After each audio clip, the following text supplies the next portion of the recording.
Hey Living Room Church family, thanks for taking the time to watch this video or read the blog post below. I just want to share my heart with you about what's facing us all and what's going on in and around our society and also within our church family. As you can see, I've got my COVID outfit on, pretty much tracksuits every day, as I'm sure a lot of you would also appreciate. But I want you to think back, do you remember a statement that Kaz has been making during these online videos lately? Do you remember the statement? She would say, "Staying together keeps us together." And that is an intentional response to what our Victorian government has been saying during this whole pandemic. And what they've been promoting is this statement: staying apart keeps us together. And look, I understand what they are doing by making such a statement and how they are trying to keep this virus at bay. It has no doubt been very challenging to find suitable messages that people will actually connect with. But we cannot ignore how that statement is affecting the countless Australians who have never felt so isolated or alone. I mean, mental illness is growing each day as people are locked down and tensions are rising as our basic need for human touch is being withheld. We just need to look in this past week in our city of Melbourne, what's been going on, the daily protests in the city, the rising tensions, the rising anger, even an earthquake. Oh my goodness, even an earthquake, which we've never had such an earthquake in the history of Victoria. But this is creating a deepening issue that is greater than the virus, and it is also fueling a growing division in our nation, within many families, and also within a lot of churches. And I believe that we are yet to deal with the ramifications of what this season has forced onto us. This is definitely a time for us to be praying and interceding for our towns, our state, and our nation. Now, I'm not one to follow the latest conspiracy theory. Believe me, I have no time for that.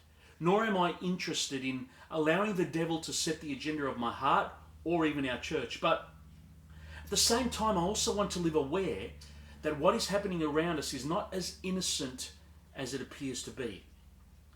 Look, let's not forget, we are in a spiritual war for the soul of our nation. And this pandemic has exposed some very troubling ideas and human reasoning that is literally reshaping the lives of millions of people. So in my attempt to bring clarity to some of the pressing issues, this post will hopefully explain where we stand and what we will hold on to moving forward as a church. So a common thought about what we now face is, how will we move forward and find some sort of reality that can allow us the freedoms to exist without the fear of having these repeated lockdowns and these frustrating restrictions placed upon us constantly? So the politicians are selling it as a roadmap to freedom. I'm sure you've heard that statement a lot lately. And what has become obvious, though, is that everything that is being communicated to us is being pinned on what I refer to as a functional saviour, and it is called the COVID-19 vaccine. It's all about the vaccine right now, isn't it? I mean, I think about this. The old Bunnings in Melton, the old Bunnings warehouse in Melton, has now been converted to a drive-through vaccination centre. I even heard this talk about turning the MCG into a central vaccination epicentre that will enable vaccinations by the thousands to occur per day. But where do you stand on this issue? And I'm sure you've been working this out in your own heart, as we have as well. And there have been several people lately that have been asking Kaz and I, where do we stand in relation for the push to be vaccinated, and in particular the very real possibility of the mandate for vaccination passports to dictate where we can and where we cannot go. This will be the issue facing us for the remainder of this year and moving into 2022. As our government leaders are trying to find a way out of this mess, we must decide what is worth fighting for and what is not our battle to fight. Great wisdom is needed by all of us to know the difference. So let me address the first issue. Are we for or against the vaccine, whether it be the AstraZeneca or the Pfizer or any other vaccine that is yet to come? What is obvious is that even within our church family, there are strong opinions on both sides of this issue. Some will absolutely refuse to take the vaccine due to their personal convictions based on their own research, but while others who are in our church that are already vaccinated, and yet there are some still considering it and still weighing it up, and possibly very soon will be vaccinated. I mean, think about this. Even within our own leadership team, as of this moment, the split is right down the middle. Some are vaccinated and others are not. But have we allowed this to be a cause for division in our team? No way. And it never will be. And this is an example of a battle that God is not calling us to fight. What do I mean by that? I mean that we will not fight each other to prove a point or enforce an opinion, no matter how right we think we are or how strong our convictions may be. Personally, as of this moment, no one in my family has been vaccinated. We have based that decision at the moment on how we see this being played out, on various aspects that concern us, and also our interaction with people that we trust. We are watching carefully. We are seeking God's wisdom each day, and maybe at some point we will change our view on this and end up getting vaccinated. But up until this point, we are choosing to show the same respect to others who have already had the jab as we would hope would also be shown to us. The point is this: due to the wide-ranging opinions on this matter, it is vitally important to respect and honour one another, especially when it comes down to personal choices that are not black or white or based on clear theological teachings. We are the family of God, and I know how much He loves us and is blessed when we love each other despite these minor differences and viewpoints. Let's work hard together to not make this issue into a point of division, and let's show the world, come on, let's show the world how when it's done God's way, we can actually be united and walk hand in hand, even though we might have differing opinions. Of course, there are some issues in life which are clearly right or wrong, black or white, and they also come into direct conflict with God's holy standard. But listen, the vaccine issue is not one of them. The vaccine issue is not one of them. As much as our real enemy wants society to be caught up in an us and them divisive way of thinking, I have full confidence that the Living Room Church family will not allow the spirit of division to infect our hearts and shape our view on those that we are called to love and be united to. Remember, in all of this, we are still family. Now, if you're struggling on this issue, it is wise to stop and seek God's heart on how He wants you to respond with honour, with respect, and also how you will interact with someone who has a differing opinion to yours. Check with God whether or not He wants you to add that social media post or attend that protest march or whatever many have been doing lately. Let's not give Satan any joy or room to use this for his perverted agenda. Let me tell you, his grubby fingerprints are all over this. And we have the power to choose the better way. The way of love, of unity, humility, and maturity. That's my call to you, dear church. You know, I'm reminded of how you and I have the power to answer a prayer that Jesus prayed. Now that statement might shock you a bit, but yes, it's true. You and I can answer Jesus' prayer. See, in John chapter 17, verses 21 to 23, we read this heartfelt prayer that Jesus prayed for us. Look at this. He said this. He said, I pray for them all to be joined together as one, even as you and I, Father, are joined together as one. I pray for them to become one with us so that the world will recognize that you sent me. For the very glory you have given to me, I have given them, so that they will be joined together as one and experience the same unity that we enjoy. You live fully in me, and now I live fully in them, so that they will experience perfect unity. And the world will be convinced that you have sent me, for they will see that you love each one of them with the same passionate love that you have for me. What a prayer. It's humbling to think that Jesus prayed for us, the Living Room Church family, and every other Christian church on the planet. You see, unity is so important to Jesus that he made sure that this prayer was included in the Bible so that we can readjust our responses when we enter times when unity is tested. Jesus knew in advance that the unity in his church would come under attack in every generation. You know, it seems to be a well-used tactic by the devil. And sadly, there are way too many casualties and split churches throughout our 2,000-year history. So we answer Jesus' prayer when we live and interact with each other from a passionate commitment to unity, where we refuse offense, where we reject division or contention, no matter how convinced we think we are about a particular issue. I know, it will take a lot of maturity and humility to live like that, but we've got God's promise to back us up when we choose to obey his word. This is proving to be a great test on the quality of our love and our ability to see it for what it is. Many church leadership teams are meeting with urgency right now, attempting to understand what to do with this growing division within their faith communities and how to respond to the pressures from outside that can potentially create even more confusion. It's important that we don't throw stones of judgment and criticism at church leaders, because you know what? None of us have been here before. And we are wholeheartedly trying our best to discern the times that we're in and to capture God's wisdom on how we will come out of this stronger and more determined to shine in these dark times.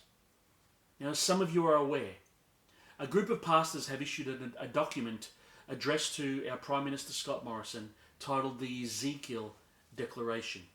Now, this document is very well written and it covers some important things to consider as we navigate this season. Now, if you would like to read it and support it by adding your name in agreement, then please go to the Ezekiel Declaration website, and there is actually a link that can be found in the blog post below. So the leadership of the Living Room Church, we're committed to protecting our unity, and we will not allow the vaccination issue or any other related opinion to create a wedge between us. We choose to answer Jesus' prayer with a resounding and united, yes, Jesus, we will be one as you and the Father are one. And I invite you to join us as we agree with Jesus' desire and answer his prayer for a united church family of faith. Okay, so another growing issue is, of course, the possible implementation of what is known as the vaccination passport that will serve to permit the vaccinated to attend various businesses and venues, and also with the desire to keep out the unvaccinated from such places. Now, if passed, this will affect the places that we go, the way we travel, the company we keep, and the daily decisions that we all will make. But this gets very concerning when such restrictions seek to dictate who can and who cannot attend our church gatherings. Again, no laws or final decisions have been made by our state government at this point. But the talk is that it is not far away and may be active by the end of this year. And also, again, the Ezekiel Declaration addresses this matter as well. So where do we stand on this potentially divisive scenario? Well, I've found great wisdom from other church leaders who have helped me shape these words very carefully, such as our leadership team at the Living Room here, and also others across multiple church denominations who are also leading their faith communities through this issue. Now, of course, there are many aspects of this to consider and pray about. But obviously, we will never create a two-tiered system where only a select few are permitted entrance into our church locations and others will be turned away because they have not met a particular health status. This is not how the gospel of Jesus works. We have a core belief that our God will always be our loving, caring Father who provides everything we need to all people. Since the birth of the church, he has made sure that we are never without a community of Christians who journey together with a common heart and purpose. Now, whether it's gathering together in freedom or meeting underground because of persecution, the church has survived and thrived no matter how hard the devil or the systems of government have tried to kill it. Therefore, it is important to note that no government has the right to dictate who can and who cannot attend a church gathering. I'll say that again. No government has the right to dictate who can and cannot attend a church gathering. The church that Jesus is building is all-inclusive, regardless of your vaccination status. We are all free to worship together. We are all free to pray together and grow together. Now, if this fundamental right is taken from us, I cannot begin to imagine how much more severe the condition of people's mental and spiritual health will worsen. Now, while it is good for us to provide a safe place of gathering that adheres and honours to the various health advice and COVID-safe guidelines, we are also committed to providing a safe place for the spiritual well-being of all people, of all ages, and from all backgrounds. This is a practical expression of the gospel message that defines us and a fundamental human right that God has given us. Now, if you have a differing point of view on this, that's okay. That's totally fine. We all need to navigate this while holding true to our integrity and also upholding a culture of honour. But no matter what your view is, it should never prevent or obstruct a person's right to gather with believers and worship God in a church community. So let us all keep our focus on Jesus and refuse offence and refuse division, or even get distracted from what matters most. Now, of course, there are numerous other aspects to this that should be considered. I understand that. And there are some that we have not even had to face up until this point. But what is obvious is that we need God's wisdom to lead through this while staying true to our convictions that He has built the foundation on which we stand. And we will come out of this stronger and better positioned for what God wants to do next. Whatever happens, whatever the church will look like coming out of this is exciting to me. But much of this is yet to be revealed. We will be faithful with what is in our hands right now. And we will trust that God is up to something huge across His church all around the world.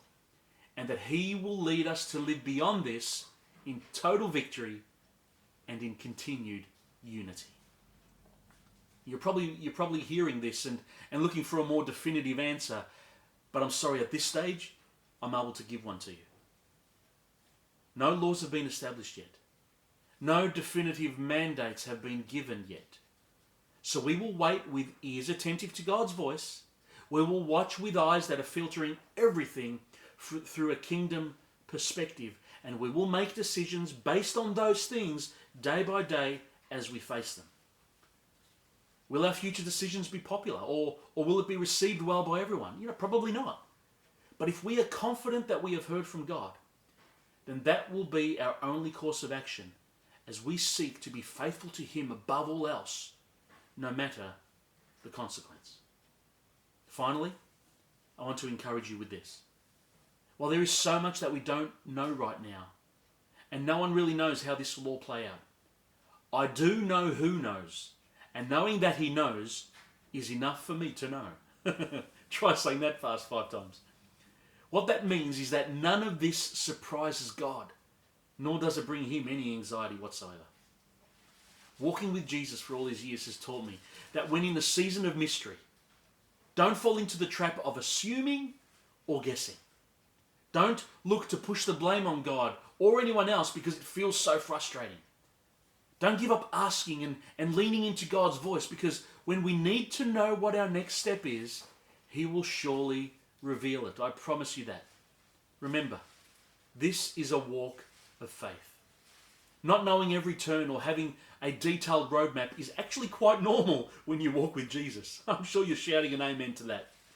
So rest and be still, because we will be okay, dear church. Jesus will make sure of it. I have no fear in me whatsoever about what we're facing.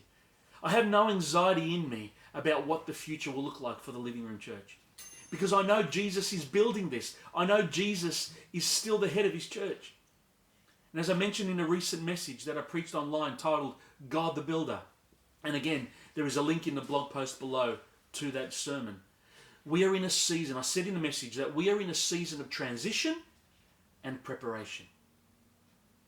I know some of you don't want to hear this, but changes are coming.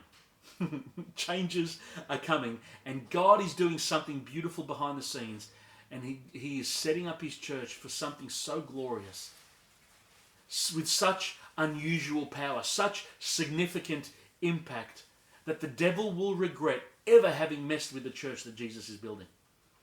Now, this I am convinced, and that is enough for me right now. And we're in this together, and united, we will stand. So thank you for your continued prayers as we move into the glory days ahead. I love you all, and Kaz and I, and also our amazing leadership team, are devoted to the cause of Christ in our church family. We are united to believe that what we're about to step into is greater, so much greater than any of us can comprehend at this time. That's just the way God is. That's how He works. You know, we belong to such an amazing church family. Thank you for being you. Thank you for praying for us. Thank you for activating your faith and not getting shut down when all around you feels so unstable. I can assure you, as we hear more from God and as we discern what He's doing, I will let you know, because we're in this together. We won't keep anything from you. So dear church, I look forward to seeing you again. I love you all. Again, thanks for your time in listening to this video or reading the blog post below. If you have any questions, let us know, and we'll answer them in the best way we can with as much truth and honesty as we possibly can. Have a great day, and I'll see you next time.